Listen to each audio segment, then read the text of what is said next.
Bonjour à tous et à toutes, aujourd'hui on se retrouve pour une nouvelle vidéo. C'est un concept que j'avais déjà fait il y a presque 2 ans je pense sur ma chaîne, c'était vos rêves les plus fous et c'est une des vidéos que vous avez le préféré sur ma chaîne. Du coup je me suis dit que ça commençait un petit peu à dater, donc on allait refaire un petit épisode, mais en fait je vous explique. Vu que cette vidéo normalement sort pour Halloween, et en plus, sachant que les 3/4 de ce qu'on m'a raconté c'est des trucs qui font flipper, c'est des trucs glauques, c'est des trucs un peu creepy, et ben en fait je pense que je vais renommer la vidéo et au lieu de l'appeler vos rêves les plus fous 2, je vais l'appeler vos cauchemars les plus fous parce que croyez-moi vous allez voir, c'est presque que des cauchemars qui font un peu bader je vous avoue, donc voilà.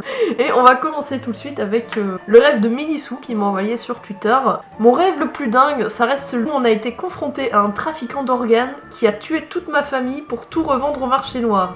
Je crois que je regardais trop de films d'horreur quand j'étais plus jeune. Non, à peine. Vous comprenez maintenant quand je vous disais que c'était plutôt des cauchemars flippants que des rêves étranges. Ouais, c'est quand même chaud ça, genre. Je sais pas quel film t'avais regardé la veille pour faire un cauchemar pareil, mais... Wow, on commence en force hein, cette vidéo les gars. Une fois, j'ai fait le rêve d'une invasion zombie. Et la cure, c'était qu'on devait prendre le sang d'un enfant pas encore né parce qu'il était pur. T'inquiète, l'enfant et la maman vont bien. Vous faites des cauchemars super creepy hein les gars, genre là vous m'aidez, vous êtes pile dans le thème pour Halloween, franchement ça part loin Vincent. Mais j'espère que l'enfant et la maman vont bien. Mais attends, comment tu prends le sang d'un enfant qui est pas encore né? Je ne veux pas savoir, d'accord? Mon rêve le plus chelou, c'était de me faire poursuivre par un apiculteur fou et ses abeilles dans un labyrinthe. Le rêve a continué pendant 3 nuits jusqu'à ce que je réussisse à m'enfuir.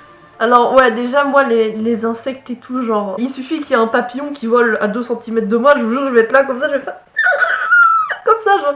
J'ai super peur des insectes, donc me faire poursuivre par des abeilles, en plus dans un labyrinthe, tu sais pas où tu vas.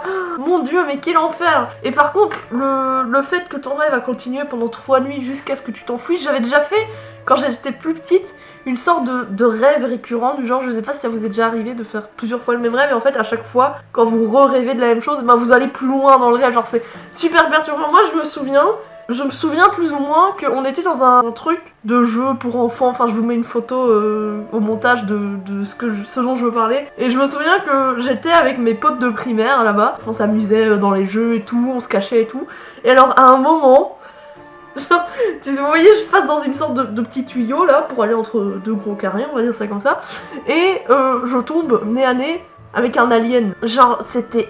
vraiment archi perturbant parce que ce rêve, je le faisais une fois tous les mois et à chaque fois, j'allais un peu plus loin, genre c'était un truc de ouf, je sais vraiment plus comment ça s'est terminé mais c'était horrible, je détestais faire ce rêve et ça m'avait perturbé de ouf parce que c'était tous les mois, genre vraiment c'était super flippant, vraiment je sais pas ce que ça signifie, s'il y a des gens là qui sont psychologues ou quoi qui peuvent analyser mon rêve, pourquoi je me fais poursuivre par un alien dans une aire de jeu intérieure pour gosses avec mes potes de primaire.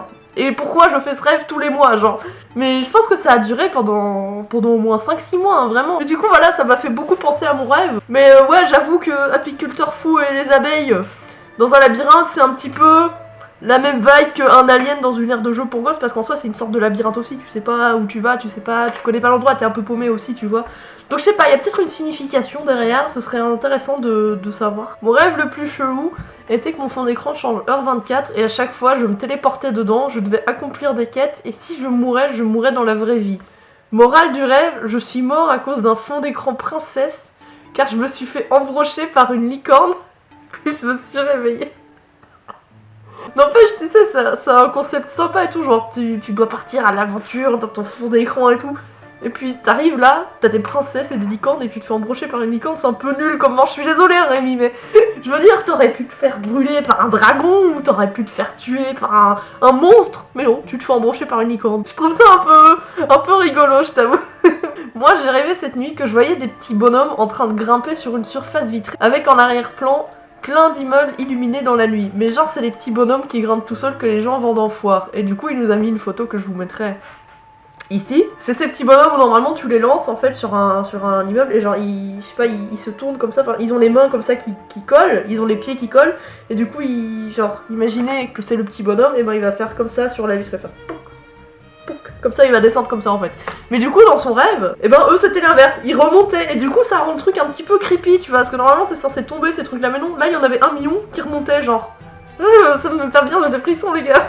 J'ai déjà rêvé que j'étais à un repas de famille alors que je ne connaissais personne. Je t'ai peut-être fait enlever par une famille d'aliens, je ne sais pas. En haut d'une montagne en plus. Pourquoi pas. Et il y avait Guz. Ok. Puis après, pour repartir, il y a une voiture qui a pop d'un coup et comme par hasard, il y avait une route qui a pop aussi. Ce rêve m'a retourné le cerveau. Ce qui est perturbant aussi dans les rêves, c'est quand t'es là et tout, il se passe des trucs. Et puis d'un coup, t'as quelque chose qui n'était pas là avant. Et t'es sûr que c'était pas là avant.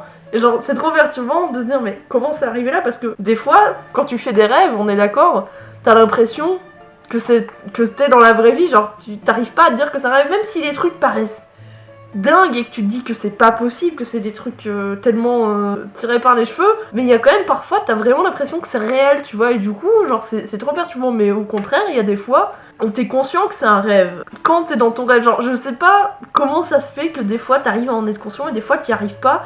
Alors que des fois t'en es conscient alors qu'il se passe rien de bizarre. Et des fois il se passe des trucs, mais là t'arrives pas à te rendre compte que c'est un rêve quand t'es dedans, genre. C'est vraiment quelque chose qui me fascine, hein. C'est pour ça je pense que cette vidéo vous avez autant plu aussi à l'époque. Parce que c'est vraiment quelque chose qui nous fait nous poser des questions en mode mais qu'est-ce qui se passe dans notre cerveau? Genre c'est un truc de ouf. Et nous avons Vincent qui en remet un, qui dit en gros j'ai fait un rêve où je tombais à l'intérieur d'un phare et au moment de toucher le sol je me réveillais. Mais des années plus tard, j'ai fait le même rêve, sauf que j'ai senti que quelqu'un me poussait avant que je tombe. Quand j'ai failli toucher le sol, j'ai vu une lumière ultra brillante à l'extérieur du phare par la porte d'entrée. Quand je me suis réveillée, j'étais choquée. Waouh! Donc tu veux dire que c'est un rêve que t'avais fait vraiment quand t'étais plus jeune, où tu sentais que tu tombais, et des années après, tu te rends compte que c'est quelqu'un qui t'avait poussé. Mais ouais, genre c'est trop perturbant. Par contre, les gars, franchement, on est d'accord que ce moment, quand t'es tranquille en train de dormir, et puis d'un coup, t'as la sensation de tomber d'un immeuble. Genre, tu fais une mini crise cardiaque, t'es en mode... Et tu te réveilles comme ça, t'es en mode... Je tombe, genre. Et t'as l'impression d'encore tomber pendant au moins une bonne minute alors que c'est dans ton lit. Genre, t'es en mode... Waouh, qu'est-ce qui vient de se passer? Genre, c'est tellement perturbant.